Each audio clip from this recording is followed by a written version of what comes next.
오늘 추수감사절 맞아서 우리가 감사에 관련된 가장 중요한 질문들과 의미들을 같이 살펴보고 싶습니다. 이렇게 1년에 한두 번씩 우리가 맥추감사 혹은 추수감사 이렇게 감사주의를 맡게 되면 의식적으로라도 감사의 제목을 떠올려 보게 됩니다. 오늘 지난주에 부탁드렸듯이 감사헌금 준비하면서 내게 어떤 인생의 감사가 있는가 생각을 해보시게 되면 어떤 분들은 수년째 기도해왔던 것들이 응답이 되었다. 이게 너무 큰 감사이다 라고 명확하게 감사 제목이 생각나는 경우들도 있지만 대부분의 사람들에게 있어서 내게 감사할 것이 무엇이지? 라고 떠올리고 그리고 계속 떠올려야 생각이 나던지 아니면 여전히 이걸 감사라고 할 수 있어야 될까? 하는 중간 즈음에 있는 경우들이 굉장히 많다고 싶고 그런 영적인 상태로 인하여서 하나님께서 우리에게 감사절을 주신 것이라고 생각하게 되었습니다. 무엇이 진짜 감사인지 아느냐? 추수감사절 때 하나님께서의 감사를 우리에게 깨닫게 하신다고 믿습니다.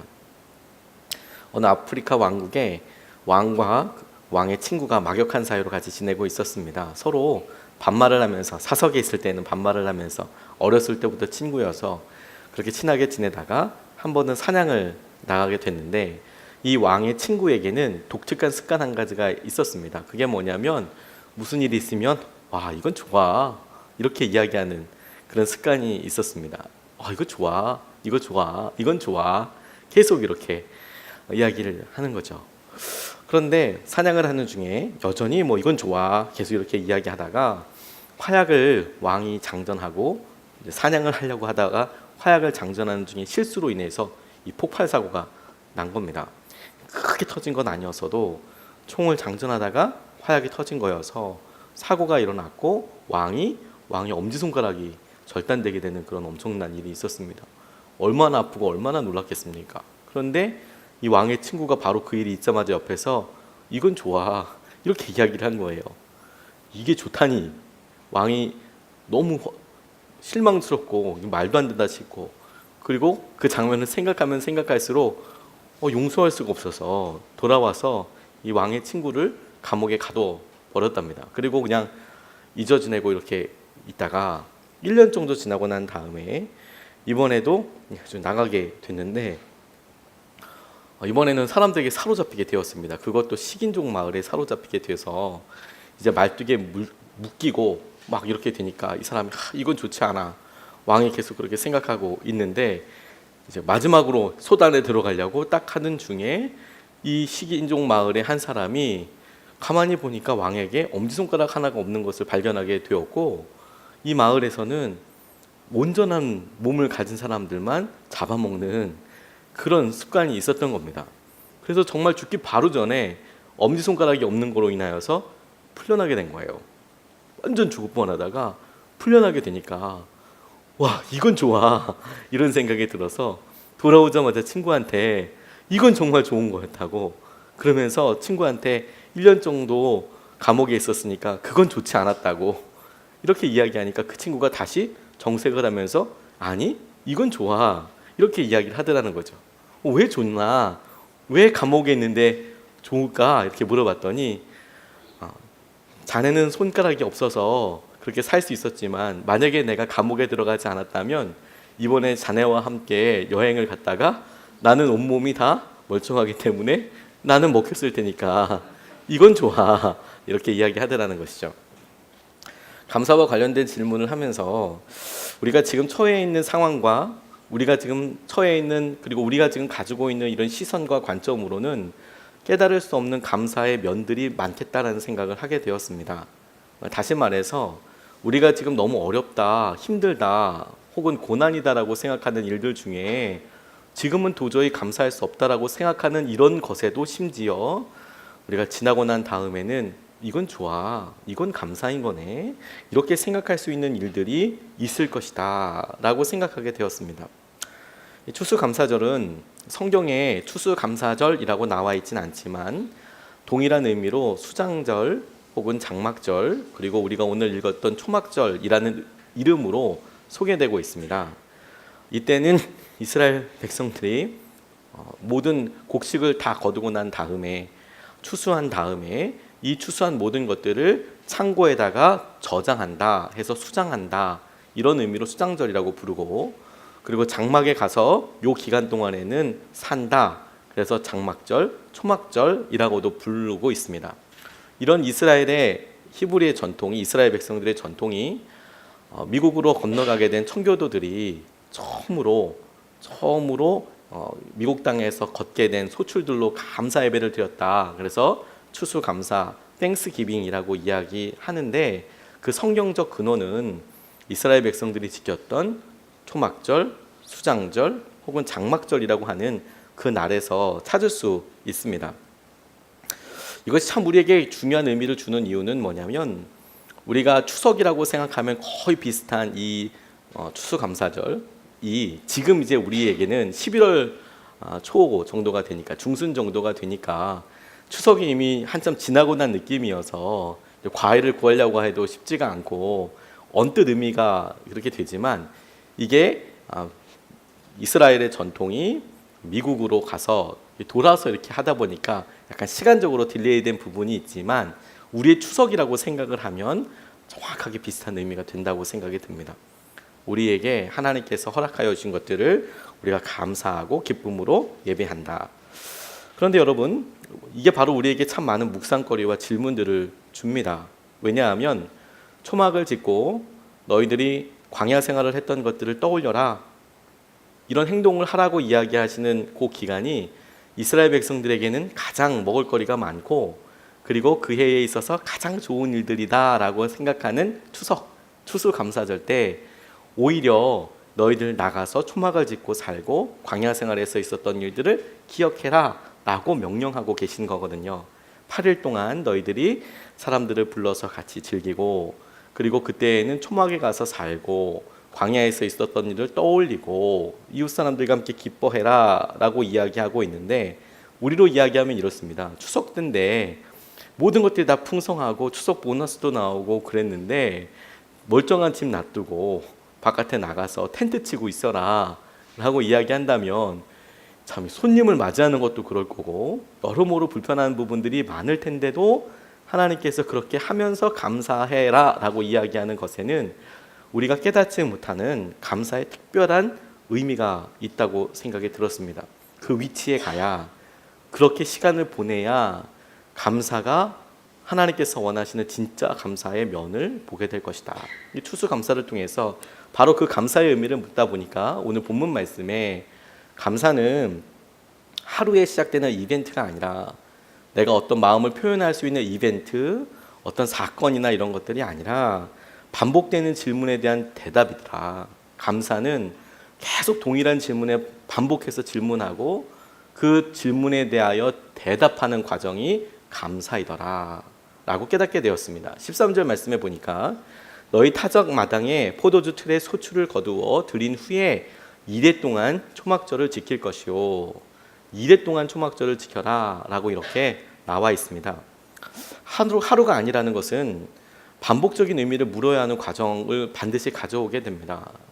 내가 이날을 준비해서 하루 동안에 잠깐 있는 시간 동안에 보내는 것이 아니라 그 다음날 일어나서도 똑같은 사람을 만나게 되고, 똑같은 장소, 낯설지만 텐트에서, 초막 안에서 내가 어떤 일이 있었는지 물어야 하고, 그리고 그 다음날에도 역시 똑같이 그렇게 물어야 하고, 그 다음날에도 똑같이 물어야 할 때 하루 사이에 엄청나게 특별한 일들이 많이 생기는 것이 아니고, 그 해에 거두었던 것, 그 해에 있었던 것에 대한 것을 감사하고, 그 다음날 사람을 만났을 때도 더욱 그러하고, 그 다음날 있을 때에도 또 이야기하고, 이렇게 반복적으로 질문하고 내가 그것에 대한 의미를 다시 재해석하고 다시 이야기하는 것을 통해서 감사의 제목들이 정말로 빚어지게 되더라. 우리가 마치 쌀의 도정 과정을 통하여서 쌀의 껍질들을 벗겨내서 먹을 수 있는 쌀을 얻듯이, 우리 삶에 여러 삶의 의미, 다른 것들과 얽혀져 있는 것들을 내가 질문하고 대답하고, 다시 똑같은 것에 질문하고 깨달아진 것을 다시 대답하고 하는 과정들 가운데 뭐가 진짜 남았나, 이런 것들을 알게 되는 것이죠. 그러니까 추수감사전이 이럴 때쯤 우리가 감사하는 이 감사는 우리가 종국에 하나님 앞에 드릴 수 있는 감사, 그 놀라운 깨달음에 비하면 중간 정도밖에 안 되는 걸 겁니다. 큰 감사라고 하더라도. 오늘의 이것이 어떤 의미가 있겠는가? 어떤 삶의 기쁨과 충만함이 될 것인가? 일본 노래 중에서 안젤라 아키라는 분이 쓴 편지라는 노래가 있습니다. 15세의 너에게라는 그런 유명한 곡인데, 일본의 입시는 우리랑 조금 달라서 고등학교 입시서부터 시작됩니다. 우리나라는 연합고사가 없어진 지 오래 됐죠. 실제로 2018년서부터는 우리나라 어느 지역에서도 연합고사가 다 없어졌습니다. 서울은 없어진 지 10년도 훨씬 더 됐지만 제주도나 이런 곳에는 여전히 연합고사가 있었다고 합니다. 근데 이제 완전히 우리나라에서는 연합고사가 없어졌는데, 일본에는 아직까지 고등학교 입학 시험이 있습니다. 그리고 그게 굉장히 어려운 시험이랍니다. 아예 공부를 안 하려고 그러면 상관없겠지만, 좋은 대학 혹은 좋은 무언가를 꿈꾸는 사람이라면 이제 공립고등학교를 가야 하는데, 공립고등학교는 대체로 세고 사립학교는 조금 더 낫지만, 물론 사립 중에서도 아주 명문은 또 다릅니다. 근데 대충 아주 그냥 거칠게 나눠서 공립고등학교를 가야 하는데 이게 쉽지가 않은 거예요. 시험을.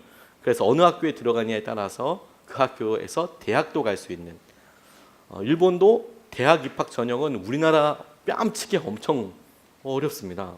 동경대 이런 데 들어가려고 하면 그 기본으로 공부 정말 열심히 해야 들어갈 수 있거든요. 우리가 입시 지옥이라고 이야기하는 일들이 일본에서 그대로 있었던 사회 현상 중에 하나였을 정도로 그렇게 힘듭니다.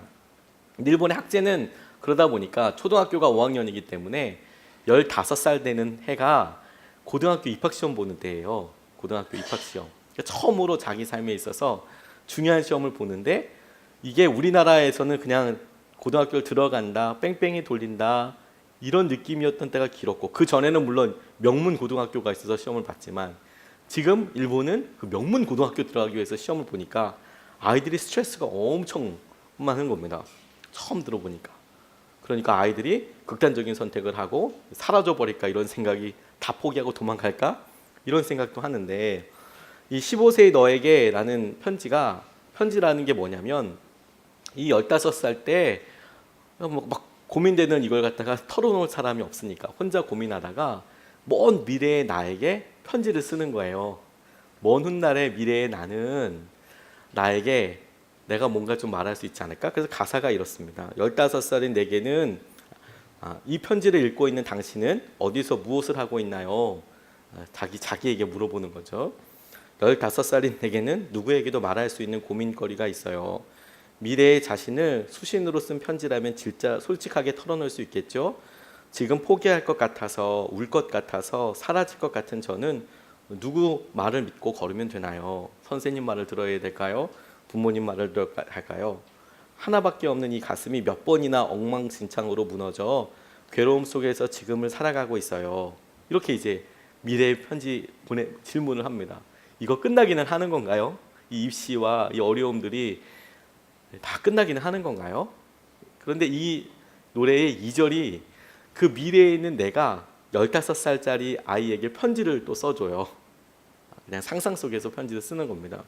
이 미래에 있는 내가 15살짜리 아이에게 이렇게 편지를 써줘요.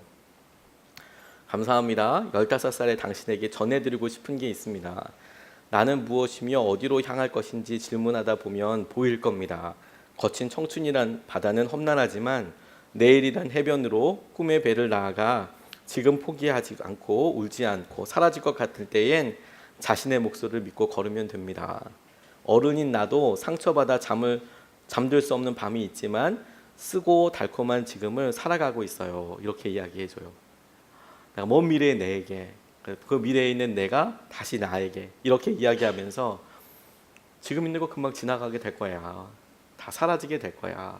그렇게 대답을 해주게 되거든요. 수능 시험을 본 지가 이제 얼마 되지 않았습니다. 그러니까 처음에는 그게 다인 것 같아서 이제 어떡하나, 이제 시험 국어가 어려웠는데 이제 어떻게 해야 하나. 이제 점수 처음에 시험 보고 나왔을 때는 그냥 얼떨떨하다가 이제 학교 가서 친구들과 이야기해 보고 이거 어떡하나, 나는 잘못 나온 건가 잘 나온 건가 이렇게 고민하기도 하고. 그런데 이렇게 그걸 시간이 지나고 나서 오늘 우리가 봤던 시험의 의미가 1년 후가 되고 5년 후가 되고 10년 후가 되면 우리가 지금 고민하고 있는 여러 일들 중에 대부분은 그렇게 고민하고 있을 것들이 아니라는 것이 되죠. 그래서 오늘 우리 자신이 하나님께 드린 감사에 만족하지 못하는 분이 계신다면 기억하셔야 됩니다. 오늘의 감사보다 더 큰 감사가 이어지게 될 것이다. 레베카 테일러라 어린아이가 13년 동안의 짧은 생을 살면서 13년인데도 55회나 수술을 하게 되고 3년 정도 넘도록 병원에 입원하게 되는 큰 병을 앓고 있었답니다. 이 어머니, 레베카의 어머니가 크리스틴이라고 하는데 딸의 병세에 대해서 의사처럼 담담하게 말할 정도가 된 거예요. 하도 오랫동안 아프니까 마치 남의 얘기하는 것처럼 우리 딸 이러이러한 아픔이 있어요. 이렇게 이야기하는데 대부분의 어머니들은 전하게 되고 뭐 학교 급식이 어떻고 뭐 파자마 파티가 어떻고 뭐 이렇게 아이들에게 있을 일들을 이야기하지만 이 어머니는 그런 것보다 오히려 백혈구 수치가 어떻고 스턴트 수술이 어떻고 그런데 이런 이야기를 하는 게 훨씬 더 익숙한 거예요. 애가 워낙 많이 아프다 보니까. 근데 근래 들어서 이 딸이 레베카가 뇌출혈 발작까지 일으키게 된 거예요. 뇌출혈도 아니고 이미 있는 뇌출혈 때문에 발작이 일어나게 되는 그런 용어도 너무 생소한데 이 엄마는 애가 하도 아프니까 그런 의학 용어를 너무 잘 알게 된 거예요. 그래서 블로그에 이렇게 썼답니다. 지난주에 새롭게 등장한 복병은 뇌출혈 발작이라는 말이었다. 여러 의사들에게서 10번도 넘게 들은 이 말이 거듭거듭 뇌리에 들어와 박혀 내 머릿속에는 온통 그 생각뿐이었다. 마치 정신적인 불구가 된 기분이었다. 그러나 마침 지난주에 맥스 루케이도 목사님이 염려에 관한 연속 설교를 시작하셨고 우리는 빌립보서 4장 6절 말씀을 살펴보았다. 아무것도 염려하지 말고 모든 일을 오직 기도와 간구로 하고 여러분이 바라는 것을 감사하는 마음으로 하나님께 아뢰십시오. 새번역 성경으로 읽었는데요. 나는 전에도 여러 번 그랬듯 내가 바라는 것을 주님께 아뢰었지만 이번에는 그 이상이 필요했다. 그래서 빌립보서 4장 8절로 9절 말씀을 길잡이 삼아 답을 찾았다. 그래서 이렇게 말씀에 대해서 적용을 해본 거예요. 마지막으로 형제자매 여러분, 무엇이든지 참된 것과 그래서 물어봤어요. 이 참된 것이 뭐지? 지금 나한테 이 크리스틴이 질문하다 보니까 지금 이 순간 내 인생에 참된 것은 무엇인가? 그것은 온 식구가 함께 모여 저녁 식사하는 복이다.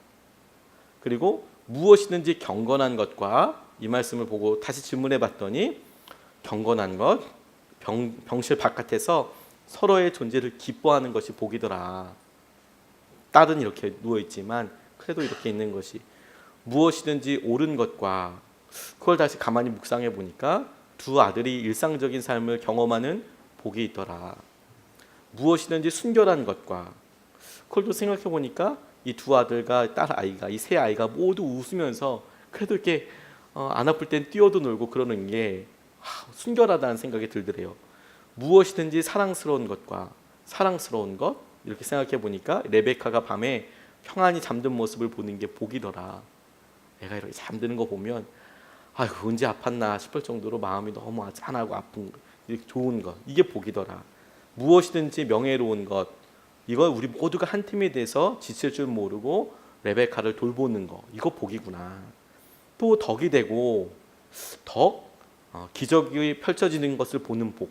이 아이가 일어나게 되고 아팠다가 일어나게 되고 이런 거 복이지. 칭찬할 만한 것, 찬양받으시기 합당한 주님을 예배하는 복이 있고 이 모든 것을 여러분은 골똘히 생각하십시오. 이게 빌립보서의 말씀인데 하나 끊어서 읽다 보니까 자기에게 복이 너무 많다는 것을 알게 된 거예요.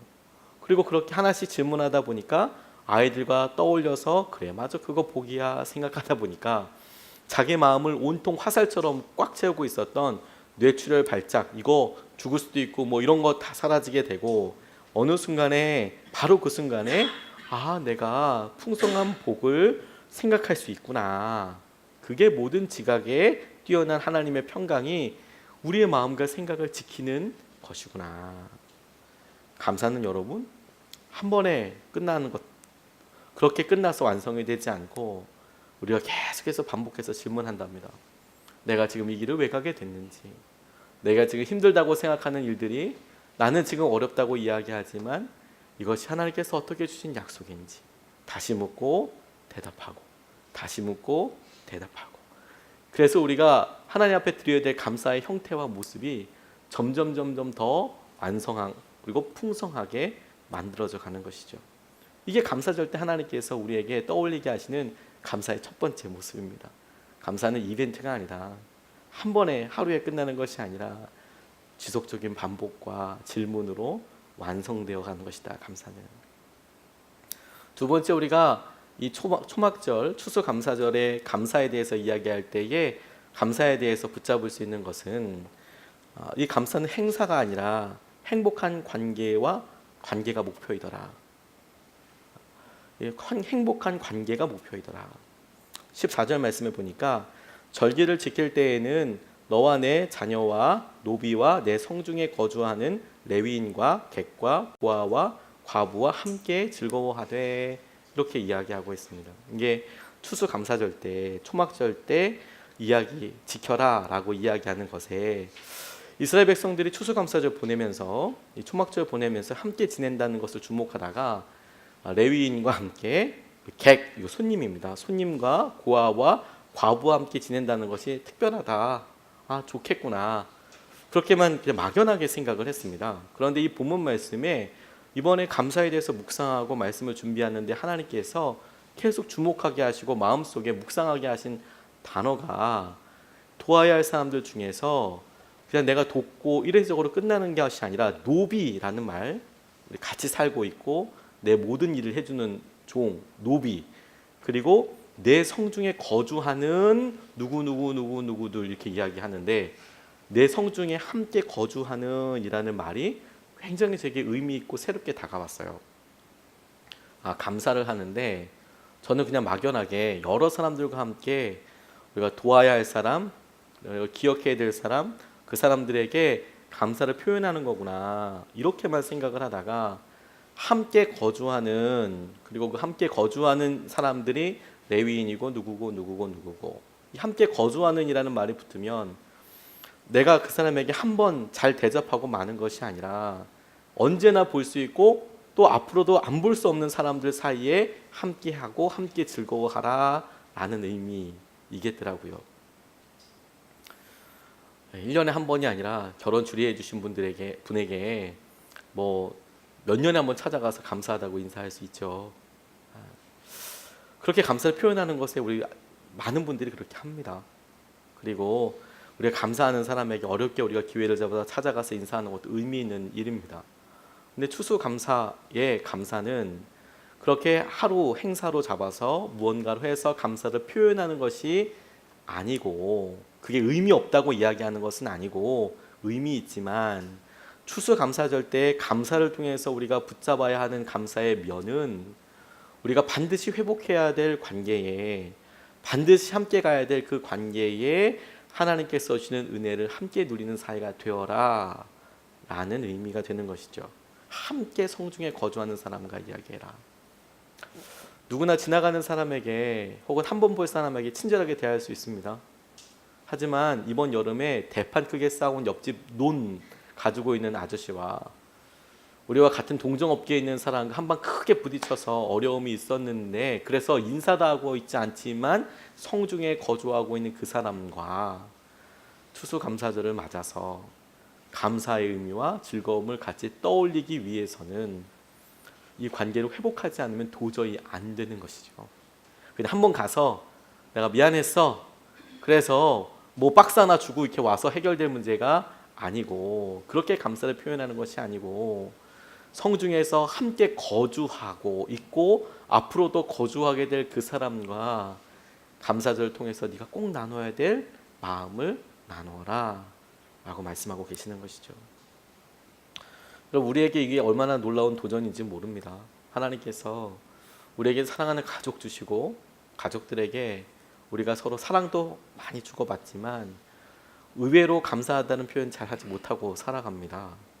의외로 자녀들한테 부모가 감사하다는 말을 들어야 한다고 생각을 하지 감사하다고 이야기 잘 하지 않고 지냅니다. 의외로 친한 주위에 있는 직장 동료들이나 우리와 함께 있는 사람들에게 우리는 늘 감사하다고 이야기를 들어야 한다고. 네가 언제 내 이런 깊은 뜻을 알겠니? 이렇게만 생각을 하지. 우리 스스로 입을 열어서 같이 성중에 거주하는 그 사람에게 내게 있은 이 감사를 나누는 일에는 의외로 많이 인색하게 되는 것이죠.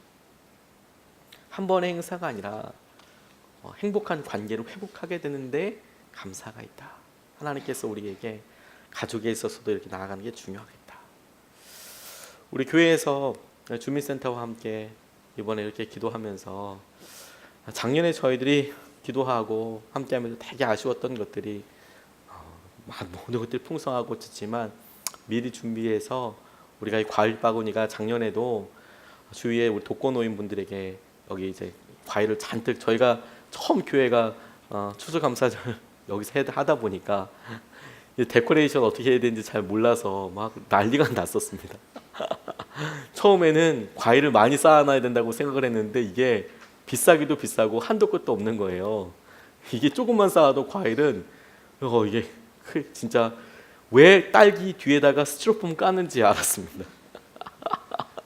스티로폼이 필요한 거구나. 이게 풍성하게 보이려고 하니까 이게 밑도 끝도 없는 거예요. 너무 힘들었습니다. 그런데 이게 처음에 시작했으니까 어떻게 해요? 이제 끝을 봐야 하잖아요. 그래서 일단 하나 이렇게 했습니다. 그리고 어떻게 처리하냐 이렇게 하다가 주위에 있는 독거노인 분들에게 좀 나눠드리자. 그래서 급하게 수배해서 이제 n분의 1로 나눠서 제가 다 먹지 않았습니다. 저는 거의 안 먹었습니다. 다 저 목사가 먹는다고 생각을 하시는데 그렇지 않습니다. 다 n분의 1로 나누어서 필요한 것들 다 이렇게 나눠 드렸습니다.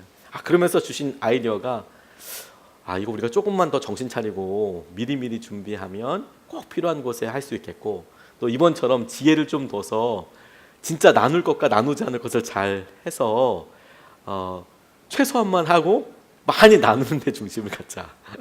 이렇게 많이 쌓아놓는 게 목표가 아니고 그렇게 할 거는 최소한 줄이고 스펀지를 깔든지 일단 뭐 이렇게 하든지 하고, 그리고 많이 나누는데 우리가 좀 일을 하자. 그래서 이제 같이 기도해 오면서 저희가 이제 기획 운영위원회에서 같이 우리 헌금도 이번 추수감사절 헌금은 뭐 우리가 그걸 다 쓸 수 있을지, 물론 저희가 계획하고 있는 예산보다 훨씬 더 많이 들어온다면 행복한 또 우리가 회의를 해야겠죠. 이거 남은 거 어떻게 써야 하냐. 근데 이제 일단 예산을 잡아놓고 우리 다 흘려보내자. 다 나눠주자. 그러고 나니까 마음이 너무 따뜻해지는 거예요. 그게 뭐냐면 여러분, 우리가 이만큼을 나눌 거야 라고 생각하니까 이 돈이 이렇게 이런 분들한테 간다면 이렇게 쓰임받을 수 있을 텐데, 이것이 이런 분들한테 가면 이렇게 쓰임받을 수 있을 텐데, 이것이 이런 쪽으로 가면 또 이렇게도 쓰임받을 수 있을 텐데, 너무 그렇게 쓸 것이 많다는 생각을 하게 됐고, 그리고 너무 부자가 되겠더라고요. 그리고 하나님 앞에 이런 거라면 하나님 우리 교회 헌금 많이 들어오게 해주십시오라고 기도해야겠다는 생각이 들더라고요. 다 도울 수 있게 해주십시오. 하나님 우리 교회에서 다 퍼서 우리가 할 수 있는 것들을 보게 해주십시오. 그래서 하나님께서 관계를 회복하고 함께 할 것, 성중에 있는 사람과 함께 할 것에 대해서 결정할 때 누리게 되는 부요함이 있는 거구나. 진짜 감사의 제목들이 배가 되는 거구나. 배가가 되는 거구나. 삶의 의미를 깨닫게 되는 거구나. 이번에 우리 노래도 같이 합니다. 우리가 함께 꾸는 사랑꿈, 어제도 노래 연습 많이 하시던데요. 이렇게 모이지 않으면 관계가 형성되지 않습니다. 서로 친하다고 이야기하지만 사실 저희도 너무 바쁘잖아요. 그래서 주일날 와서 우리 반갑게 인사하고 가지만, 그리고 반갑게 인사하지만 또 나가면 또 분주하게 우리 개인 일로 너무너무 바쁜 시간들을 보내고 말죠. 그리고 또 일주일 때 와서 또 이야기를 나눕니다. 삶의 형편이 그러해서 그게 좋다 나쁘다를 이야기하는 것이 아니라 하나님께서 우리에게 동일한 목표를 주시고 함께 모이는 걸 통해서 전혀 다른 면들을 보게 해주시는 것이죠. 저분이 베이스 소리를 저렇게 잘 내는구나. 저분이 이런 재미있으신 분이구나. 이렇게 생각나는 거구나. 작은 것 같지만 삶의 전혀 다른 관점과 그리고 우리 삶의 가능성들을 떠올리게 하시더라고요. 감사가 내가 한번 표현해서, 그리고 그리고 내 감사의 마음을 전달하는 것에서 끝내는 것이 아니고 행복한 관계를 형성하는 데 쓰임받게 되는 것이다. 우리가 이번 추수감사활동에 그거 배울 수 있으면 좋겠습니다. 마지막으로 감사가 우리에게 주는 중요한 의미 한 가지는 무엇이냐면 이 초막절의 감사, 추수감사절의 감사는 우리에게 복의 완성, 이렇게 하나님께서 허락하여 주셔서 이 허락한 것들에 대한 감사, 복의 완성, 복의 끝이 아니라 앞으로 누리게 될 감사의 시작이다. 또 다른 삶의 출발점이다 라는 것을 꼭 기억할 필요가 있습니다. 다시 말해서 감사가 뭐냐? 복의 끝이 아니라 복의 출발이더라. 축복의 출발이더라. 15절 말씀에 보면 내 하나님 여호와께서 택하신 곳에서 너는 이래 동안 내 하나님 여호와 앞에서 절기를 지키고 내 하나님 여호와께서 내 모든 소출과 내 손으로 행한 모든 일에 복 주실 것이니 너는 온전히 즐거워할지니라. 이렇게 나와 있습니다. 말씀을 꼼꼼히 읽어보면 시제나 그리고 이것의 의도와 방향을 다시 묻게 되는데 하나님께서 이 추수감사절 초막절에 너희들이 절기를 지키고, 이건 지금 하라는 것이죠. 내 하나님 여호와께서 내 모든 소출과 내 손으로 행한 모든 일에 복 주실 것이니, 이 말을 생각해 보면 이것은 지키라는 현재보다 앞으로 복을 주실 것이다 라는 그런 의미가 듭니다. 이 초막절의 가장 중요한 의미가 두 가지라고 다시 생각하게 되었는데, 하나는 여름 농사를 거둔 후 감사드리는 것이 하나입니다. 그래서 그날을 성경에서도 특별히 수장절이라고 한 거거든요. 그런데 저도 말씀을 준비하면서 여러 가지 찾아보다 보니까 새로운 사실 한 가지를 그 의미를 깨닫게 됐어요. 그게 뭐냐면 이스라엘은 두 절기로 이 계절이 나눠진다고 봐도 과언이 아닙니다. 하나는 유월절과 장막절, 요 사이로 기준이 되는데 이 유월절은 약 3, 4월 정도에 시작이 되고 이 장막절은 9월에서 10월 정도에 있게 됩니다. 약 6개월 차이가 있어요. 요 유월절과 장막절 사이는 이스라엘에 있어서 건기입니다. 그리고 정말 비 한 방울도 오지 않는답니다. 그러면 이때는 어떤 농사를 하냐면 주로 과실 농사를 한답니다. 그래서 추수감사절 때 그들이 다 수장절을 얻는다.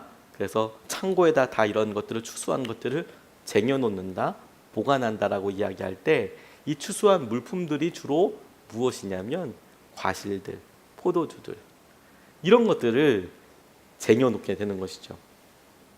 그런데 이 장막절서부터 기준으로 해서 이 장막절이 끝나자마자 그 다음 6월절까지, 이때가 이스라엘 백성들에게 있어서는 우기가 되는 거예요. 그래서 늦은 비, 이른 비로 축복하신다고 이야기할 때 이 늦은 비는 우리로 이야기하면 봄비처럼 이제 이 장막절이 끝나고 나면 이들이 농사를 짓기 시작합니다.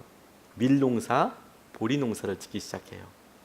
그리고 그것이 6월절까지 갑니다.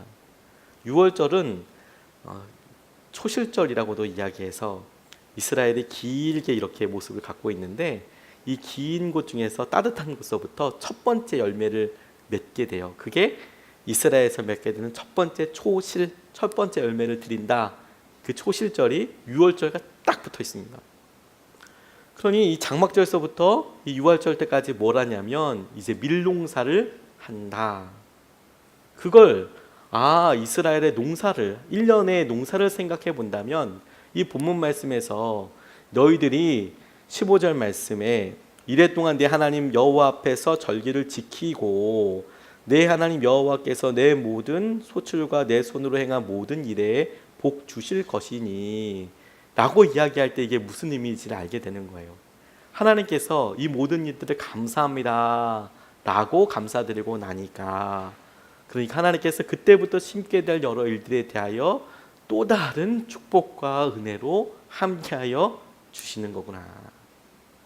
그러니까 추수감사절, 이 초막절을 통해서 하나님께서는 기쁘다, 우리가 이것이 복이다 에서 끝나는 것이 아니라 두 번째 의미로 자, 오늘서부터 밀농사 시작이다. 자, 이제 본격적으로 농사철이다. 이제 본격적으로 시작하는 거다 라고 말씀하고 계시는 것이죠. 우리와는 약간 문법이 다르다고는 하지만 저는 이것을 우리에게 있어서 똑같은 의미로 그냥 받아들였습니다. 하나님께서 우리에게 말씀하실 때 하나님이 추수감사절과 같이 이런 우리에게 감사의 의미를 물어봐 주시고 우리가 찾은 감사의 제목들과 우리가 의미를 부여해서 이게 참 제일 감사해 라고 이야기해서 감사 제목을 마치 눈을 모으듯 이렇게 모아서 만들어 왔는데 하나님께서는 우리에게 그것에 대해서 참 귀하다 소중하다 말씀하시면서 그러니까 너는 그 감사와 함께 이제 곧 출발하게 될 새로운 감사의 여정을 이제 더 누리게 될 감사의 제목들을 떠올려라 붙잡아라 라고 말씀하고 계시는 것이죠. 그게 추수감사절 때 하나님께서 우리에게 하시는 것입니다. 지난 10월 3일에 제주시 복지로 복길에서 안타까운 일 하나가 있었습니다. 3일에 손수레를 끌던 할머니 돕던 차에 치여서 떠난 김선웅 씨 대학생이었는데 20살이었습니다. 집에서 100m도 떨어지지 않은 곳에서 사고가 났습니다. 이 김선웅 씨가 아버지께서 식당을 하고 계셨는데 아버지가 아이의 이제 경제적인 형편과 이런 짐을 지우기 싫어서 아르바이트하고 있다가 그 새벽에 이렇게 리어커 끌고 가시는 할머니 대신 그 리어커 끌어주다가 차에 치여서 바로 이제 하늘나라로 가게 되었는데 너무 안타까운 일이죠. 사고에 빠진 직후 뇌사 상태에 빠지게 됐고 가족들이 장기 기증을 결정하게 됐어요. 근데 이 장기 기증을 결정하게 된 이유가 어머니가 이 선웅 씨가 어렸을 때 뇌출혈로 이렇게 쓰러지게 되셨는데 깨어날지 모른다라는 그런 마음 기대를 가지고 끝까지 옆에서 지켰는데 3년을 더 사시더래요. 그리고 3년 사시다가 그냥 떠났는데 이 3년이 너무 커다란 의미가 된 거죠. 아픔도 아픔이고 결국에 그렇게 허망하게 떠나가시니까 그거 너무 힘들고 그런데 이제 아들이 똑같이 그렇게 뇌사 상태로 있으니까 이걸 기다려야 되나 말아야 되나 이 20살인데 그런데 가족이 이미 그런 아픔을 한번 겪어봐서 그래, 빨리 놓아주는 게 이 아이를 위해서 좋을 거다라고 생각을 해서 이제 그냥 그렇게 하늘나라를 올려보내기로 결정을 한 거예요.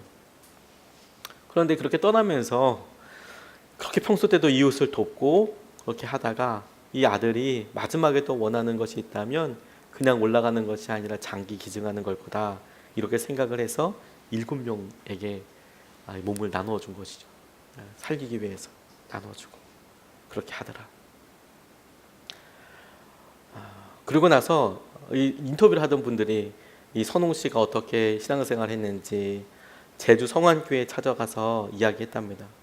특별 새벽기도 빠지지 않고 참석하는 교회 경배와 찬양팀에서도 활동하고 이 가정에서 누구보다도 열심히 이렇게 활동하던 사람이라고 다들 한결같이 말해주면서 그래서 하나님께서 우리 선웅이 통해서 하나님의 은혜와 영광을 드러내신 것 아니겠냐고 이렇게 고백을 하시는 거죠. 여러분 우리 삶에 갑자기 찾아오는 여러 일들이 있어서 이게 다 끝났다라고 싶지만 하나님께서는 그 일을 통하여 마치 미라를 심구어서 그 떨궈진 그 미라를 통해서 열매를 맺어가듯이 감사로 내가 오늘을 올려드립니다 라는 믿음의 결단은 하나님 앞에 우리 인생을 정말 가감없이 기쁨으로 심어드리는 계기가 되는 거예요. 그래서 그것이 우리 삶에 하나님 아직도 써요 이거 너무 어렵습니다 라고 생각될 수는 있어도 하나님 앞에 심겨져서 그게 놀라운 열매가 되는 것이죠. 아도니람 저드슨이라는 분은 미국에서 버마, 미얀마로 예전에는 버마였고 요즘 미얀마로 바뀐 곳에 선교사로 갔던 분입니다. 7년 동안 미얀마에서 단 한 명도 전도하지 못했습니다. 그리고 병과 후유증으로 그 아도니람 저드슨 선교사님이 아내에게 청혼했을 때 그 아버지에게 편지했을 때 제가 한번 읽어드린 적이 있었는데 가서 다시는 못 볼 거고 뭐 이렇게 막 이야기했던 그 분이 7년 동안 사역했는데 아무런 회심자가 없었어요. 그리고 병의 후유증으로 아내도 죽고 아이들도 죽게 됐습니다. 그리고 나중에는 사역을 하고 이렇게 됐긴 했지만 지나쳐 버리는 것 같았습니다. 그런데 이 아도니람 저드슨 선교사님의 아들 한 분이 계세요. 에드워드 저드슨이라는 분이. 그래서 똑같이 7년을 사역한 거예요. 이제 아들 세대에 미국에서, 아버지는 버마에서 7년 사역했는데 아무런 열매도 없고 힘들게 그렇게 지내다가 사역을 하고 어렵게 보냈는데, 이 아들이 돌아와서 미국에서 7년 동안 사역하는 동안에 700명이 넘는 최초의 어린이 선교원을 만들게 됐다는 거예요. 어린이 선교원을 700명. 그러니까 어느 정도인지 알겠습니까? 뉴욕에서 존경받는 목사님이 되었다는 거예요. 뉴욕에서. 근데 이분이 뭐라고 이야기하셨냐면, 우리가 고통 없이 성공했다면 그것은 누군가가 앞서 고통을 받았기 때문입니다. 우리가 고통 없이 성공했다면 그것은 누군가가 앞에서 고통을 다 받았기 때문입니다. 저는 그것이 우리가 지금 우리의 삶의 어떠함과 상관없이 하나님께서 추수감사절, 감사의 의미를 통해서 우리에게 받으실 수 있는 믿음의 결단이라는 생각이 들었어요. 우리가 우리 스스로 생각하기에 우리의 주머니에 아무것도 없고, 무화과 나무 없는 것처럼, 외양간에 아무것도 없는 것처럼, 차도 없고 뭐 아무것도 없고 힘들다라고 이야기하여도 우리가 감사할 수 있는 이유는, 우리가 지금 우리 인생을 감사로 덮어서 하나님 마음에 이렇게 심겨드리면 하나님께서 그것을 통해서 놀라운 열매와 은혜와 기쁨과 의미로 우리의 삶에서 찾으시겠다 뿐만 아니라 너의 삶을 그렇게 복 주겠다. 우리의 삶의 추수감사절로 끝나지 않고 오늘을 기점으로 바로 다음 부활절로 향해 나아갑니다. 우리에게도 6개월 후에 부활절이 있고, 그 부활절은 이스라엘의 유월절이고 그리고 초실절과 동일한 절기입니다.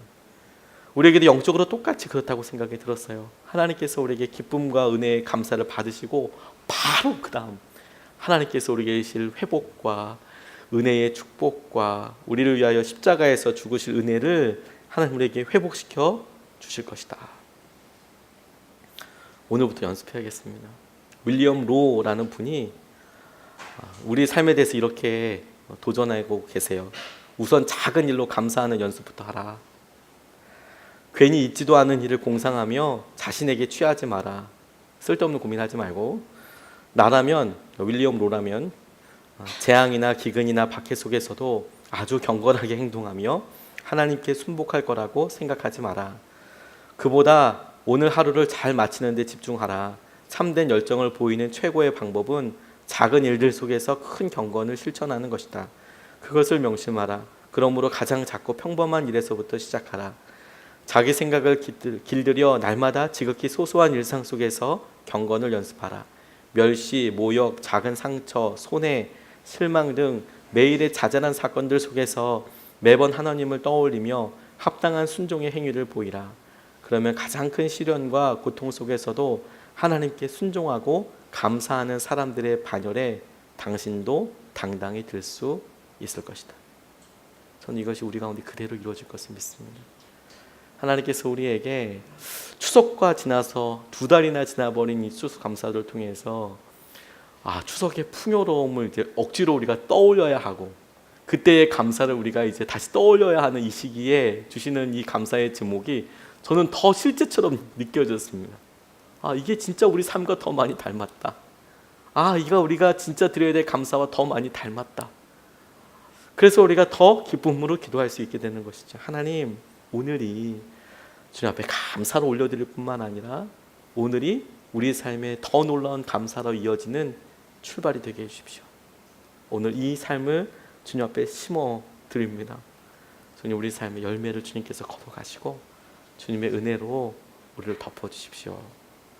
이 시간에 말씀 붙잡고 같이 기도하겠습니다. 추수감사절 맞아서 하나님께서 우리에게 감사의 제목들도 떠올리게 해주시고 기도의 제목들도 주셨는데, 그 감사의 제목들이 여러분 우리 마음속에 속상할 만큼 큰 사건 없었어 이렇게만 생각하지 마십시오. 반복적인 질문 앞에 대답하는 겁니다. 반복적인 질문 앞에 가족도 부모님도 건강도 이게 다 끝이 아닙니다. 두 번째, 행사가 아니라 행복한 관계가 목표입니다. 감사는 한번 이벤트 빵이 아니고 행복한 관계 회복을 위해서 감사. 행복한 관계가 회복되려면 같이 감사할 수 있어야 돼요. 같이 감사할 수 있도록. 또 하나, 이게 복의 끝이 아니라 이제 복의 시작이 되는 것이다. 하나님 우리에게 이 감사가 새로운 출발이 되게 하여 주셔서 하나님의 은혜를 누리게 하여 주십시오. 같이 우리 기도하시겠습니다. 아버지 하나님 감사합니다.